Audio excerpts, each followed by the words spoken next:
എല്ലാവർക്കും നമസ്കാരം. Option trading learning സീരീസിന്റെ 4ാമത്തെ വീഡിയോയിലേക്ക് എല്ലാവർക്കും സ്വാഗതം. ഈ ഒരു വീഡിയോയിൽ നമ്മൾ ലെവൽസ് മാർക്ക് ചെയ്യാൻ വേണ്ടിയിട്ടാണ് പഠിക്കാൻ പോകുന്നത്.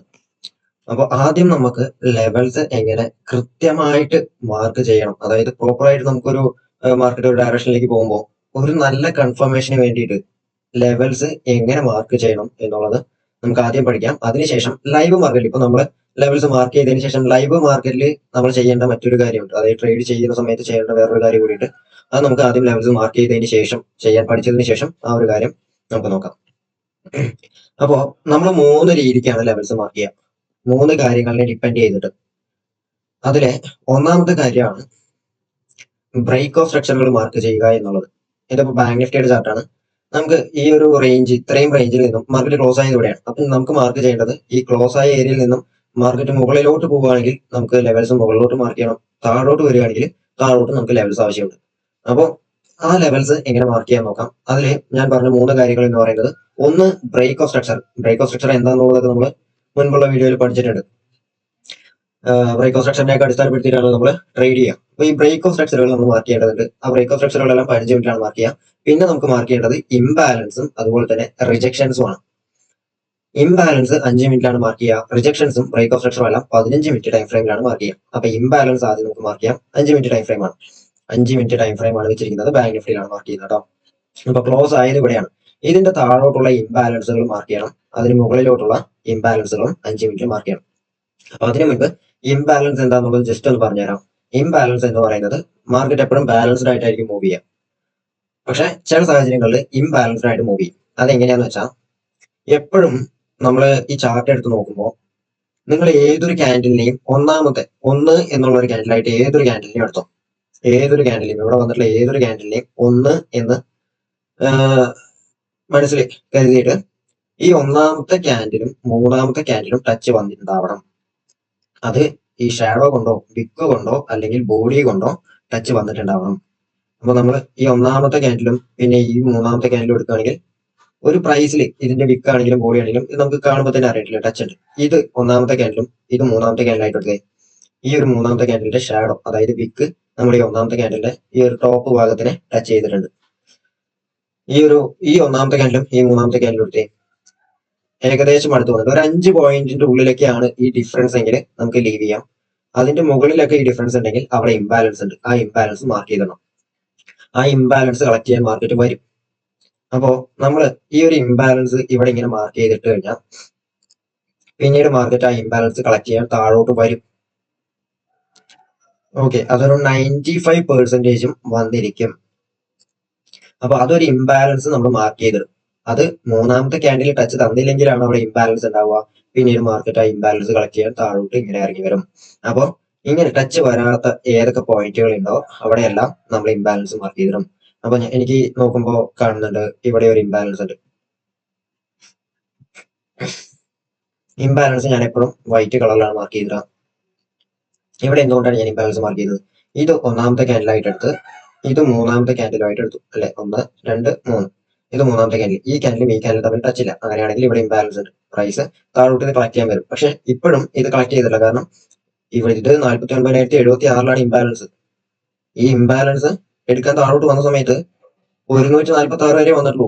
അതായത് ഇനി ഒരു 10-60 പോയിന്റ് താഴോട്ട് വന്നാലേ ഈ ഇംബാലൻസ് കളക്ട് ആയി എന്ന് നമുക്ക് പറയാൻ പറ്റുള്ളൂ. അവിടെ ബാലൻസ് ചെയ്തിട്ടുണ്ട് എന്ന് പറയാൻ പറ്റുള്ളൂ, അവിടെ ഓർഡേഴ്സ് കളക്ട് ചെയ്തിട്ടുണ്ട് എന്ന് നമുക്ക് പറയാൻ പറ്റുള്ളൂ. അപ്പോൾ ഇവിടെ ഓർഡേഴ്സ് കളക്ട് ചെയ്തിട്ടില്ല. അങ്ങനെയാണെങ്കിൽ ഇവിടെ ഇംബാലൻസ് ഉണ്ട്, പ്രൈസ് താഴോട്ട് ഇറങ്ങി വരും. അപ്പൊ അവിടെ ഞാൻ ഒരു ഇംബാലൻസ് മാർക്ക് ചെയ്തിട്ടു. ശേഷം ഇവിടെ ഒരു ഇംബാലൻസ് മാർക്ക് ചെയ്തിട്ടു. കാരണം ഇത് 1ാമത്തെ ക്യാൻഡില്, ഇത് 3ാമത്തെ ക്യാൻഡില് പരസ്പരം ഒരു ടച്ച് ഇല്ല. വിക്ക് കൊണ്ടോ ബോഡി കൊണ്ടോ ഒന്ന് അടുത്ത് വരെ പോലും വന്നിട്ടില്ല. ഇതിപ്പോ ഇതിന്റെ വിക്ക് ഇങ്ങനെ താഴോട്ട് വന്ന് ഇവിടം വരെയെങ്കിലും വന്നിട്ടുണ്ടെങ്കിൽ ഞാൻ ആ ഒരു ഇംബാലൻസ് മാർക്ക് ചെയ്തിട്ടില്ലായിരുന്നു. പക്ഷെ വന്നിട്ടില്ല, വരാതെ പോയി. അങ്ങനെയാണെങ്കിൽ ഈ ഇംബാലൻസ് എടുക്കാൻ മാർക്കറ്റ് താഴോട്ട് വരും. പിന്നെ എവിടെയാണ് നമുക്ക് ഇംബാലൻസ് ഉള്ളത്? ഈ ഒരു പോയിന്റിൽ ഒരു ഇംബാലൻസ് ഉണ്ട് അല്ലെ. ഇത് 1ാമത്തെ ക്യാൻഡിലും ഇത് 3ാമത്തെ ക്യാൻഡിലൂടെ ആയിട്ട് എടുക്കുകയാണെങ്കിൽ ഇത് പരസ്പരം ഒന്ന് അടുത്ത് പോലും വന്നിട്ടില്ല. അങ്ങനെയാണെങ്കിൽ ഇവിടെ ഇംബാലൻസ് ഉണ്ട്. പിന്നീട് മാർക്കറ്റ് ഇതിന്റെ അടുത്ത് വരെ വന്നു, പക്ഷെ ഇംബാലൻസ് എടുത്തോ? ഇല്ല. ഏകദേശം അപ്പോഴും ഒരു 10-70 പോയിന്റോളം ഡിഫറൻസ് അവിടെ ഉണ്ട്. അപ്പൊ ആ ഇംബാലൻസ് എടുക്കാൻ മാർക്കറ്റ് പോകും. അപ്പൊ ഈ പോകുന്ന നമ്മളിപ്പോ ഇത് ഇവിടുന്ന് റിജക്റ്റ് ആയിട്ടാണ് മുകളിലോട്ട് നോക്കി നിൽക്കുന്നത് അല്ലെ. താഴ്ന്ന ഒരു റിജക്ഷൻ ക്യാൻഡിൽ നമ്മൾ പഠിച്ചാണ്. ഒരു റിജക്ഷൻ ക്യാൻഡിൽ വന്നിട്ട് താഴോട്ട് ഇങ്ങനെ അല്ല മുകളിലോട്ട് ഇങ്ങനെ പോകാൻ വേണ്ടി ഇങ്ങനെ നിൽക്കുന്ന സമയത്ത് അപ്പൊ നമ്മൾ താഴോട്ട് ചെയ്ത് ഇവിടേക്ക് ഇംബാലൻസ് ഉണ്ട്, ഇങ്ങോട്ട് വരും എന്ന് വെച്ചിട്ട് നമ്മൾ എൻട്രി എടുക്കുമോ? ഒരിക്കലും ഇല്ല. പ്രൈസ് താഴോട്ട് വരുന്നതായി സൂചിപ്പിക്കുകയാണെങ്കിൽ മാത്രമേ നമ്മൾ താഴോട്ട് ട്രേഡ് ചെയ്യുള്ളൂ. അപ്പൊ ഈ ഒരു കാര്യം മറക്കരുത്. പ്രൈസ് ഇപ്പൊ മുകളിലോട്ട് ഇവിടുന്ന് റിജക്ഷൻ തന്നു, മുകളിലോട്ട് പോകുമ്പോൾ മാത്രം എന്ത് ചെയ്യുക, ഈ ഇംബാലൻസും പിന്നെ അതിന് മുൻപൊക്കെ റിജക്ഷൻ ഒക്കെ നമ്മൾ മാറ്റി ഇതെല്ലാം ടാർഗറ്റ് ആക്കി വെച്ച് മുകളിലോട്ട് ട്രേഡ് ചെയ്യാവൂ. ഓക്കെ, ബ്ലൈൻഡ് ആയിട്ട് അങ്ങനെ എടുക്കരുത്. ഇപ്പോ ഇത് മുകളിലോട്ട് കയറി ഈ ഇംബാലൻസ് എടുത്തു, എന്നിട്ട് താഴോട്ട് സൂചിപ്പിക്കുകയാണെങ്കിൽ നമുക്ക് താഴെ ഇപ്പൊ പോകുന്ന വഴിക്ക് എന്തെങ്കിലും ഒരു 15 മിനിറ്റ് റിജക്ഷൻ ഒക്കെ ഉണ്ടായിട്ടുണ്ടെങ്കിൽ ആ റിജക്ഷൻസും അല്ലെങ്കിൽ ബ്രേക്ക് ഓഫ് സ്ട്രക്ചർ ഒക്കെ ഉണ്ടായിട്ടുണ്ടെങ്കിൽ അതെല്ലാം ടാർഗറ്റ് ആക്കി വെച്ചിട്ട് നമുക്ക് ഈ ഇംബാലൻസ് ഒക്കെ ടാർഗറ്റ് ആക്കി വെച്ചിട്ട് താഴോട്ട് ട്രേഡ് ചെയ്യാം. ഇതൊക്കെ ഓരോ ലെവൽസ് ആണെന്ന് മനസ്സിലാക്കുക. ഓക്കെ, പിന്നെ ഈ ഇംബാലൻസ് എന്ന് പറയുന്നത് കളക്ട് ചെയ്യാത്ത ഓർഡർ ആണ്. അത് കളക്ട് ചെയ്യാൻ വേണ്ടി മാർക്കറ്റ് അവിടെ പോകും എന്ന് പറഞ്ഞിട്ട് ബ്ലൈൻഡ് ആയിട്ട് എടുക്കാതെ അങ്ങോട്ട് പോകുന്നത് സൂചിപ്പിക്കുമ്പോൾ എടുക്കുക. സൂചനയാണ് എന്ത്, ഇപ്പൊ മുകളിലോട്ട് പോകണമെങ്കിൽ താഴ്ന്ന ഒരു റിജക്ഷൻ ക്യാൻഡിൽ വരുമ്പോൾ നമുക്ക് മുകളിലോട്ട് ട്രേഡ് എടുക്കാം, എന്നിട്ട് മുകളിലോട്ട് ട്രേഡ് ചെയ്യാം. അപ്പൊ ഇതെല്ലാം ടാർഗറ്റുകളായിട്ട് ആക്ട് ചെയ്യുമെന്നേ ഉള്ളൂ. ബ്ലൈൻഡ് ആയിട്ട് അങ്ങനെ അവിടെ ഒരു ഇംബാലൻസ് ഉണ്ട്, അവിടേക്ക് എന്തായാലും മാർക്കറ്റ് പോകും എന്ന് വിചാരിച്ചിട്ട് തോന്നിയ സ്ഥലത്ത് നിന്ന് എൻട്രി എടുക്കാൻ പറ്റില്ല, തോന്നിയ പോലെ. ഓക്കെ, അപ്പൊ ഇംബാലൻസ് നമ്മൾ മാർക്ക് ചെയ്തിട്ടു. ഇത്രയേ ഇംബാലൻസ് ഉള്ളൂ, ഇംബാലൻസ് ആയിട്ട് ഇത്രയേ ഉള്ളൂ. ഇനി നമ്മൾ മാർക്ക് ചെയ്യുന്നത്, ഞാൻ ഇത്രയും റേഞ്ചിലെ മാർക്ക് ചെയ്യുന്നുള്ളൂ കേട്ടോ. അപ്പൊ ക്ലോസ് ആയതിന്റെ മുകളിലോട്ട് ഒരു 500 പോയിന്റ്സും അതുപോലെ തന്നെ ക്ലോസ് ആയതിന്റെ താഴോട്ട് ഒരു 600 പോയിന്റ്സോളമാണ് താഴോട്ട് മാർക്ക് ചെയ്യുന്നത്, ഇത്രയും റേഞ്ചിൽ നിന്ന്. ഇനി അതിന്റെ പിന്നോട്ടൊക്കെ നമുക്ക് മാർക്ക് ചെയ്യാനാണെങ്കിൽ ഉണ്ടാവും, ഇവിടെയൊക്കെ റിജക്ഷൻസ്, ഇവിടെ നിന്നൊക്കെ നമുക്ക് ലെവൽസ് കിട്ടും. പിന്നെ മുകളിലോട്ടാണെങ്കിൽ ഒരുപാട് പിന്നിലോട്ട് പോകണം എന്ന് തോന്നുന്നു. യെസ്, ഒരുപാട് പിന്നോട്ട് പോകേണ്ടതായിട്ടുണ്ട്. അങ്ങനെ പോയാലും നമുക്ക് ലെവൽസ് കിട്ടും. ഇതേ ലെവൽസ് ഇതിപ്പോ നമ്മൾ എങ്ങനെയാണ് മാർക്ക് ചെയ്യുന്നത് അതിന്റെ അടിസ്ഥാനത്തിൽ തന്നെ മാർക്ക് ചെയ്ത് പോയാൽ മതി കേട്ടോ. മുകളിലോട്ട് ലെവൽസ് മാർക്ക് ചെയ്യണമെങ്കിലും താഴോട്ട് ലെവൽ മാർക്ക് ചെയ്യണമെങ്കിലും ഇംബാലൻസ് ഇതേപോലെ 5 മിനിറ്റ് മാർക്ക് ചെയ്താൽ പിന്നെ നമ്മൾ മാർക്ക് ചെയ്യുന്നത് റിജക്ഷൻ ആണ്. റിജക്ഷൻസ് മാർക്ക് ചെയ്യുമ്പോൾ ശ്രദ്ധിക്കേണ്ട കാര്യം ഞാൻ പറഞ്ഞുതരാം. ഇപ്പൊ ക്ലോസ് ആയത് ഇവിടെയാണല്ലോ, മുകളിലോട്ട് റിജക്ഷൻ മാർക്ക് ചെയ്യുമ്പോൾ ശ്രദ്ധിക്കേണ്ട കാര്യം എന്താണ്, താഴോട്ട് റിജക്ഷൻ മാർക്ക് ചെയ്യുമ്പോൾ ശ്രദ്ധിക്കേണ്ടത് എന്താണ് എന്നുള്ളത് പറഞ്ഞുതരാം. ഇപ്പൊ ക്ലോസ് ആയത് ഇവിടെയാണെങ്കിൽ പിന്നീട് മാർക്കറ്റ് മുകളിലോട്ട് പോകുന്ന സമയത്ത് മുകളിൽ ഒരു ക്യാൻഡിലിന്റെ മുകളിൽ കിട്ടിയ റിജക്ഷൻ ആയിരിക്കും നമ്മൾ കൺസിഡർ ചെയ്യാം. ഓക്കെ, അതായത് ഈ വിക്കിന്റെ ഈ ഹൈ ആയിരിക്കും നമ്മൾ കൺസിഡർ ചെയ്യുക, ഒരിക്കലും ഈ വിക്കിന്റെ ലോ അല്ല കൺസിഡർ ചെയ്യുക കേട്ടോ. ഇപ്പൊ ഇവിടെ ഇതും റിജക്ഷൻ കിട്ടിയതാണ്, താഴെ നിന്ന് ഇങ്ങനെ മുകളിൽ കയറിപ്പോയി, ഇവിടെയും റിജക്ഷൻ കിട്ടിയതാണ്. പക്ഷെ ഇതല്ല നമ്മൾ മാർക്ക് ചെയ്യുക, മുകളിൽ കിട്ടിയത്. മുകളിലോട്ട് മാർക്ക് ചെയ്യുമ്പോൾ ക്യാൻഡിലിന്റെ മുകളിൽ നിന്ന് കിട്ടിയ ആ ഒരു റിജക്ഷന്റെ ഹൈയും അതുപോലെ പ്രൈസ് ക്ലോസ് ആയതിന് താഴോട്ട് മാർക്ക് ചെയ്യുമ്പോൾ താഴേന്ന് കിട്ടിയ റിജക്ഷൻ, ക്യാൻഡിലിന്റെ താഴേന്ന് കിട്ടിയ റിജക്ഷൻസും ആയിരിക്കും നമ്മൾ മാർക്ക് ചെയ്തിടുക. ഓക്കെ, റിജക്ഷൻ മാർക്ക് ചെയ്യുമ്പോൾ ഈ കാര്യം ശ്രദ്ധിക്കാം. അപ്പോൾ ഞാൻ മുകളിലെ റിജക്ഷൻസും താഴത്തെ റിജക്ഷൻസും മാർക്ക് ചെയ്യുകയാണ്.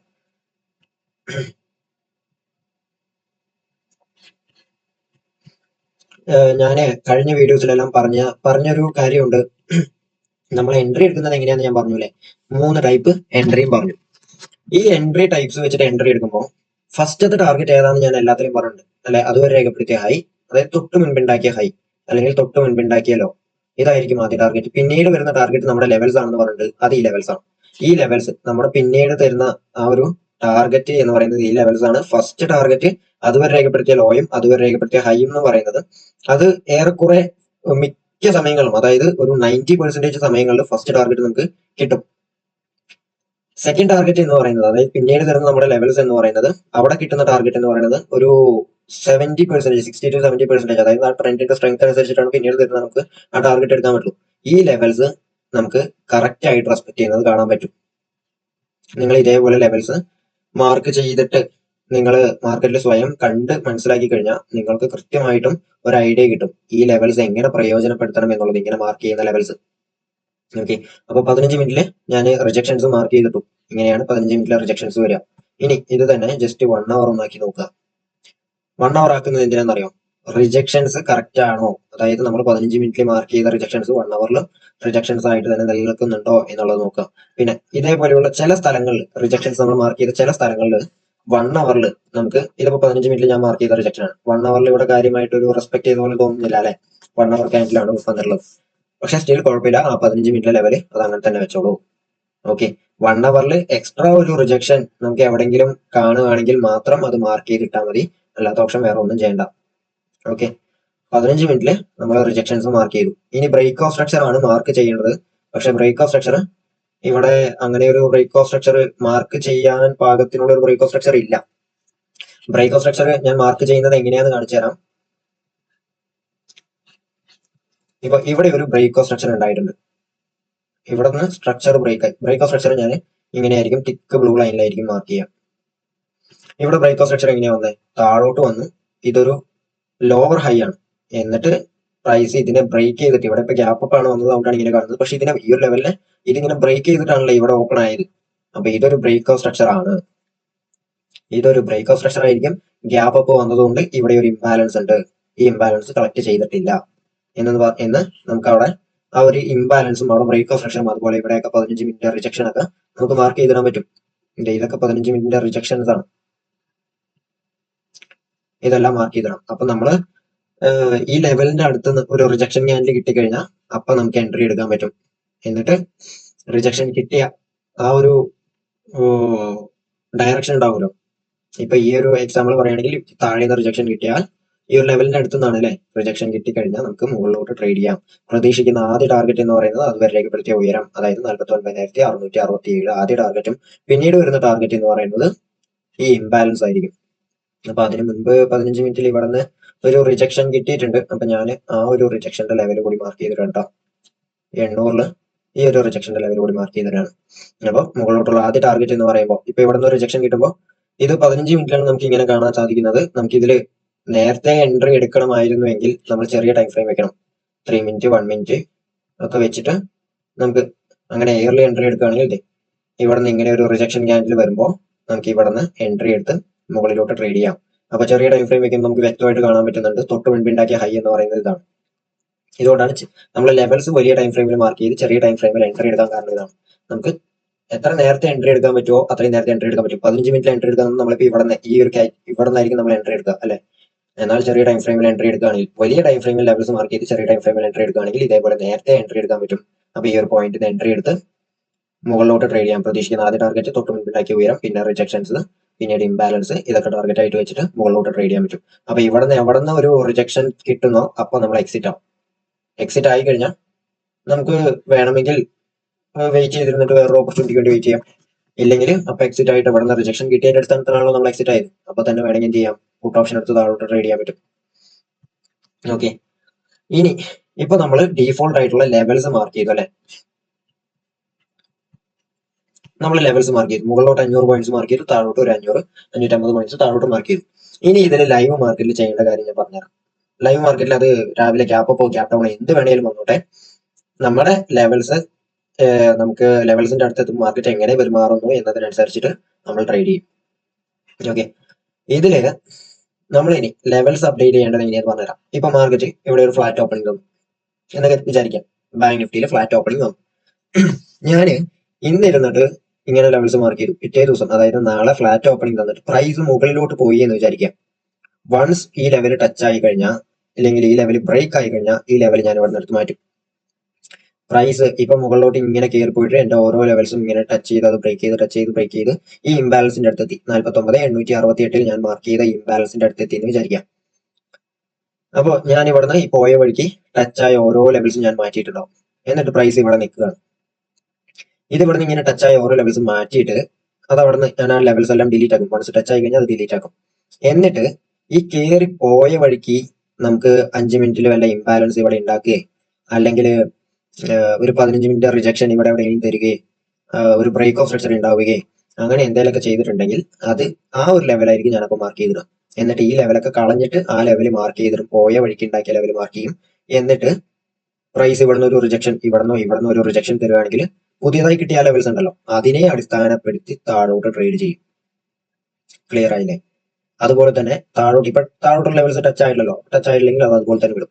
എന്നിട്ട് പ്രൈസ് താഴോട്ട് ഇറങ്ങി ഈ ലെവൽസ് ഇങ്ങനെ ടച്ച് ആയി വരുമ്പോൾ ഈ ലെവൽസ് എല്ലാം ഞാൻ കളയും. എന്നിട്ട് താഴോട്ട് വരുമ്പോൾ ഉണ്ടാക്കിയ ലെവൽസ് ഉണ്ടല്ലോ ഇതിനെ അടിസ്ഥാനപ്പെടുത്തിയിട്ട് പിന്നീട് തിരിച്ച് പ്രൈസ് കയറുമ്പോൾ ആ താഴോട്ട് വരുമ്പോൾ ഉണ്ടാക്കിയ ലെവൽസിനെ അടിസ്ഥാനപ്പെടുത്തിയിട്ടായിരിക്കും ഞാൻ ട്രേഡ് ചെയ്യാം. നിങ്ങൾക്ക് കാര്യം മനസ്സിലായി എന്ന് വിചാരിക്കുന്നു. എന്തെങ്കിലും ഡൗട്ടോ കാര്യങ്ങളോ ഉണ്ടെങ്കിൽ കമന്റ് ബോക്സിൽ രേഖപ്പെടുത്താവുന്നതാണ്. അല്ലെങ്കിൽ നിങ്ങൾക്ക് ടെലഗ്രാം കമ്മ്യൂണിറ്റിയുടെ ലിങ്ക് ഞാൻ താഴെ കൊടുക്കാം. അതിൽ ജോയിൻ ചെയ്യുകയാണെങ്കിൽ നിങ്ങൾക്ക് ഇങ്ങനെ ചെറിയ എന്തെങ്കിലും ഡൗട്ട് ഒക്കെ ഉണ്ടെങ്കിൽ നിങ്ങൾക്ക് ക്ലിയർ ചെയ്ത് പോവാം. ഓക്കെ, അപ്പൊ ഇത്രയേ ഉള്ളൂ നമ്മുടെ ഇന്നത്തെ കണ്ടന്റ്. ലെവൽസ് മാർക്ക് ചെയ്യാൻ ഇത്രയേ ഉള്ളൂ. വളരെ സിമ്പിൾ ആയിട്ട് നമുക്ക് ലെവൽസ് മാർക്ക് ചെയ്യാൻ പറ്റുന്നതാണ്. ഒരു ഇപ്പൊ നാളത്തേക്ക് ലെവൽസ് മാർക്ക് ചെയ്യാനാണെങ്കിൽ 2 മിനിറ്റ് മതി മാർക്ക് ചെയ്യാൻ. ഓക്കെ, എല്ലാവരും പ്രാക്ടീസ് ചെയ്യാൻ ഡയറക്റ്റ് ആയിട്ട് പോയിട്ട് ട്രേഡ് എടുക്കണ്ട. ഇനി നമുക്ക് അടുത്ത വീഡിയോയില് സ്ട്രൈക്ക് എങ്ങനെ ചൂസ് ചെയ്യണം എന്നുള്ളതൊക്കെ നമുക്ക് നോക്കാം, അത് പഠിക്കാം. ഓക്കെ, അപ്പോൾ കണ്ടന്റ് ഇത്രയേ ഉള്ളൂ. ഇന്നത്തെ വീഡിയോ നമുക്ക് വൈൻഡപ്പ് ചെയ്യാം. വീഡിയോ ഇഷ്ടമെങ്കിൽ ലൈക്ക് ചെയ്യുക, അതുപോലെ തന്നെ ആദ്യമായിട്ട് കാണുന്നതിന് സബ്സ്ക്രൈബ് ചെയ്യുക, സപ്പോർട്ട് ചെയ്യുക. അതുപോലെ തന്നെ നിങ്ങളുടെ ട്രേഡ് ചെയ്യാൻ താല്പര്യപ്പെടുന്ന ഫ്രണ്ട്സിനും ഈ ഒരു വീഡിയോ ഷെയർ ചെയ്യുക. ഓക്കെ, എല്ലാവരും ടെലഗ്രാം കമ്മ്യൂണിറ്റിയിൽ ജോയിൻ ചെയ്യാം കേട്ടോ. Thank you for watching. See you next video.